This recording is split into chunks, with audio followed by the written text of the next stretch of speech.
All right, we're rolling. Okay. Today, and actions. From Gavin and Margo Gru. What's my friend name first?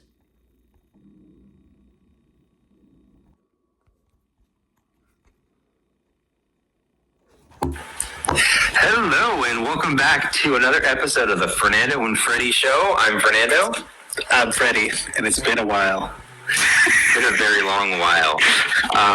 We have just been all over the place and keeping busy, and unfortunately we haven't had time for each other. But that's changing right now. I've got my little book. What little book is that? Does that say I miss you? Yeah, it says I miss you. It's my gardening book. Your gardening book? Oh my gosh, I told you I'm starting the market garden. Well, no, my... the market garden. Yeah. Fanning Farms. Coming soon. So, you guys, today we have a little bit of talk that we want to talk with you. Today we want to talk a little bit about the stock market and investing during a pandemic. I was just random talking about stocks and you went, that's what you were doing? I thought you were just like looking at banners and things. You didn't tell me you were writing things. So, Fernando. Freddie and I have just been having a little bit of fun with the stock market. Like nothing crazy. Like we don't have a lot of money.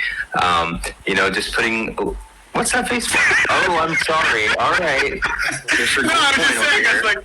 I was just looking at you. I was like, we don't have a lot of money?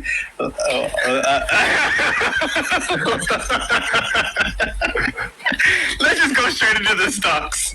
All right. Fernando was like obsessed with Tesla, and I was like, well, but there was some other ones that I was looking at like a while ago. That had nothing to do with Tesla because I was just like, I don't know if Tesla's expensive, it's big, blah, blah, blah. But I was looking at one, and I was telling you it was WKHS and Workhorse.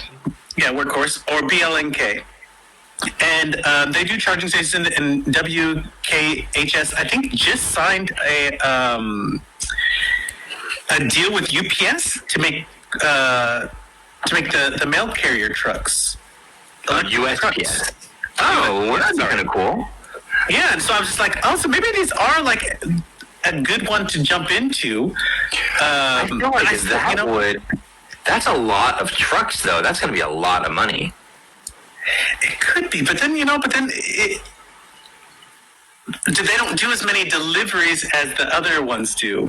But still, it's a start. I mean, I'm thinking of like the UPS or the big ones, FedEx or DHL, any one of those. They do much bigger business. But then again, I'm thinking, but now you can just be one of those independent delivery people too as well. So I don't know. I just thought it was a good one. And then I was thinking like, but then, I always think of like those aristocrat dividends, stocks like Walmart or Coca-Cola, and they're like, Coca-Cola's not doing too well because everyone's not going to concerts, and I guess a big part of their business was concerts. Oh, wow. And I think on the article I read said 50% of their business was musical events, because when you go to those events, it's all Coke-sponsored products, and now they're cutting off like half of their stock, and they're getting rid of 2,000 layoffs. Yes, I was just like, but long term, I mean, they're really established worldwide.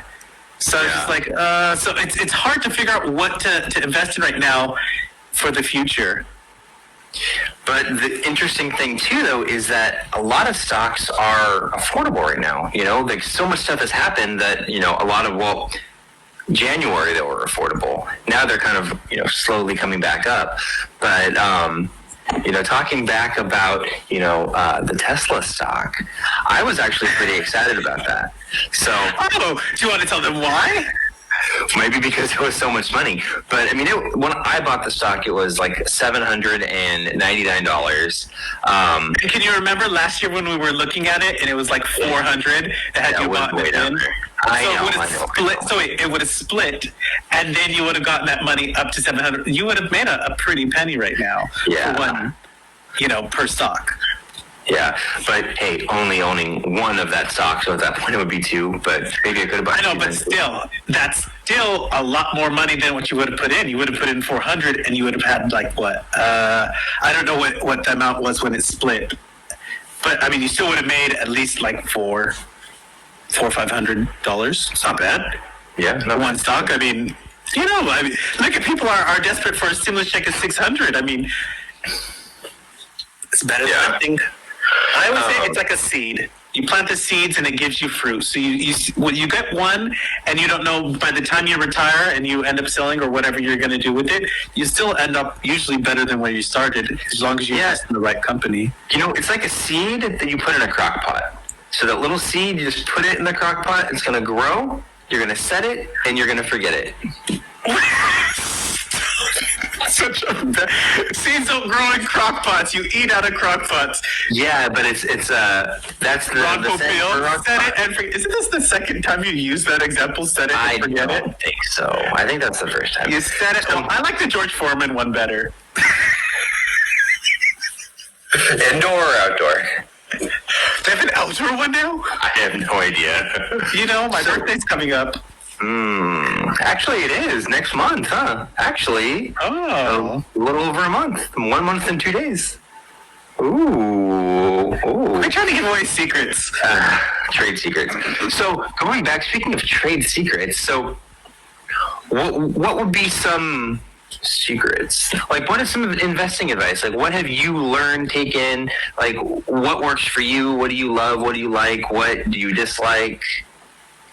I've always been like with everything. I'm a research guy. I love researching. I can spend hours and weeks researching something.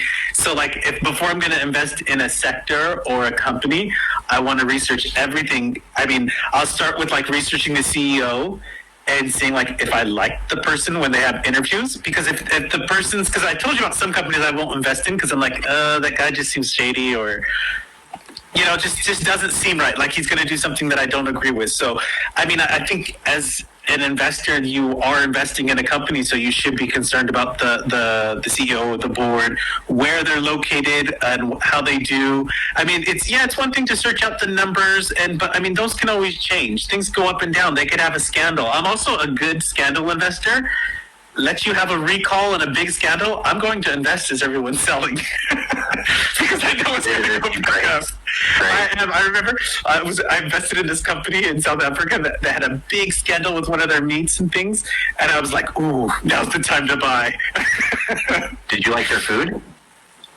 I think I did use their products.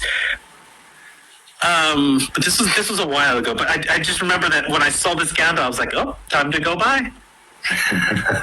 Every time, like when they have those food recalls, when they have the salmonella poisoning or E. coli and things like this, I'm like, cha-ching, because the brands are big. Selling. Yeah, the brand loyalty, and people get scared. I've never been a panic seller.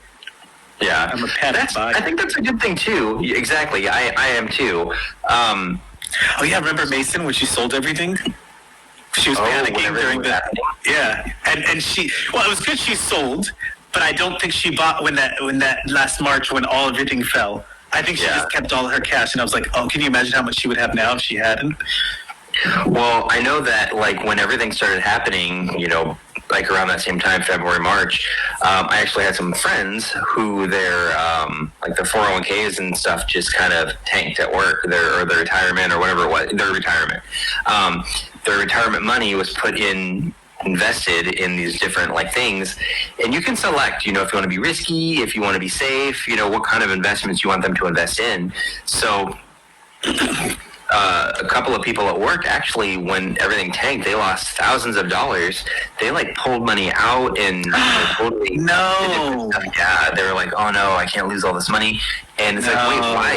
You're not retiring for another 10, 15 years. Not smart. And look where everything is now. So they really lost because they weren't thinking. Lost a lot of money. That's why, every time I talk to someone about this, and they're always like, yeah, but you can lose all your money. And it's like, you only lose when you sell or the company goes bankrupt. Otherwise, it's just pure stupidity. Yeah. So you never know. It could have gone back up. But It did go back up. Everything went back up. Remember everything when I was telling you? And I'm still mad about that bank waiting to do my transfer because they cost me half that amount of money. And I'm looking, as we're talking, I'm looking at the tickers right now, and it's up to 11 right now, and I could have bought it at 210, but these people took their sweet time over the weekend, and it was up to 410 by the time I bought. So I could have had double the shares. You didn't buy that one. Oh, there was that other one that we were talking about. I paid $605, and it's at $10.96. But it's not bad. It's $4 a share. Yeah, and I needed nothing. Right. So you have to wait for that year to pass and then see where it's at. No, like I said, you imagine what you're going to be at when you finally retire? Yeah. With your pension? Like, hello? Hello, maybe can I stay in your beach villa? You can stay in my beach villa when I use my electric yacht to sail around the world. Oh, yeah, I forgot. Yes, you want the yacht. Oh, yeah, because you do need a house sitter. I always think of that. I never realized how important a house sitter really is when you have a property that people want to steal from. I was talking to a lady because I went to lunch with the Duchess.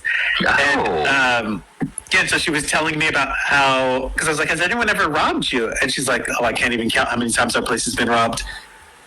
Wow. She tells me because she doesn't stay in her castle in the winter because it's too cold. And her castle. Yeah.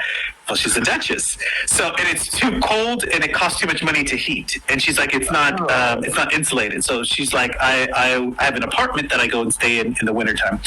And she's like, and it's just awful because every time you come back, they have cleaned out the whole house. And she said it happened one time where I went to the store, I went to have a drink with someone, I came back 2 hours later and the place was empty. Dang. Yeah, and so she was just like telling me this, and I was just thinking to myself, that's why people have house sitters, because people literally, when you have something to steal, they'll steal it all. Yeah. Wow. Yeah. Yeah, it's so crazy. Yeah. Back to stocks. We're talking at home. So, what is your favorite stock? I just told you right now. I like BLMK does all the charging stations. Well, they do all the charging, but they have a big share of the charging stations. And I think I wanted for electric vehicles. And since everyone's so big on electric vehicles, but like I told you before, the problem is that electricity still pollutes as much as oil. So it's a toss-up, Are you doing it to save the environment, or are you doing it as in investing in companies and things like that? Because, there's however your investment strategy is. But then I always think I still keep looking at Walmart. I feel like Walmart is such a safe place to put your money. It's everywhere. Everyone uses it, whether they say or not. It comes up first in your searches when you type into Google. So it's always there. It's like an Amazon. And it's a good counter to Amazon, even though I feel like Walmart should be more ambitious going into the online forums and doing more of the buy and pick up thing at all of their stores, not just certain stores. Because they could capture a much bigger market. I feel like Walmart, it's just like the name and, just kind of like the image of it. A lot of people just kind of don't like it, because they did too many. So much. And that's because when they started out in the late 90s, their brand strategy was just, conquer and destroy. And they stepped on a lot of people, and people don't forget that. And so they really should just work on their image of rehabilitating it to making it not seem like we're just the big guy who comes in, destroys small town businesses, and then if it doesn't work out, we keep our store empty so no one can take our place. You know what I mean? So even though those strategies have worked for them, they should work on maybe doing smaller stores. Like some of the French stores are really good about that too. They'll have the big stores, but then they'll do like a Walmart City. So it's like a small little one. A Walmart City. Yeah, so where you can just get your essentials and get in and get out. So it's not the big mega store, but you still can go and get the low prices and the things that you like. So that's why I look at Walmart. There's still possibility. Can you imagine if they were like, Freddie, how should we do our strategy? I was like, oh, well, listen, here you go. So right now, what is the average stock price for Walmart? $148, $149 a share. I don't know. I just don't like it, but maybe they do have. Yeah, but they're investing in businesses. But like I said, yeah, it depends on where you're looking. So personally, me, you hate my strategy, but I like buying inexpensive stocks, so penny stocks. I don't like spending a ton of money. I like to spend, anywhere from $2 to $5, and get a bunch of. You're doing more day trading though, because you're not holding it on for long term. You're just saying how much I can make real quick and sell. Yeah. So the risk is much higher. But if you got some money to burn, look at your beach view. I wish I had that. What do you have? You have a wonderful garden. I have an island vista. Hey, has it been snowing? Not really. It's been frozen though. So you can't garden right now? No, the ground is frozen because I was literally going to go outside and I was like, oh, I wanted to move this tree, and I put some things in a bad place because I was temporarily putting them there, and then I was also wanting to do this wall garden thing where the trees grow up on the wall, and they grow up in little what is it called? Espalier, I think it's called, where they grow up and it's like a T, and then it goes up and it's like another T, okay. And it goes along the wall. And hey, so in the whole stock investment, I bought about 5,000 shares when they were 22 cents in your honey company. So what's going on right now? Where are the bees? The bees, remember, we had a huge problem with the drought again this year. So the bees have gone, I was down to one hive. Luckily, I found out when I checked one of the hives, something doesn't seem right. I checked the hive. So I had the strongest hive that's always been the strongest hive, which is in the worst hive box, I should say. They doubled, so now I have two hives, and I was going to buy some more queens last week, but the earliest they'll get them to me is April 21st. So I need to figure out where I'm putting the bees, because if I'm doing this market garden at this property, I'm going to go and put some hives over there. But I'm just worried someone's going to steal them, because honey is money. Honey is money. Yeah, people steal the hives like crazy. Let's talk money. All right, Freddie. Okay. Well, something to think about. You guys, thanks for joining us. This has been another episode of the Fernando and Freddie Show. And you guys, don't forget to like, comment, subscribe. We, we really appreciate it. It really helps out. And you can tell us what your stock picks are. I want to know what you guys are investing in. What stock picks people do, or do you invest? Do you not invest? What do you think? Yeah, let us know. Let us know down in the comments. All right, you guys. Thanks for joining us today. Show Gavin and Margo Gru.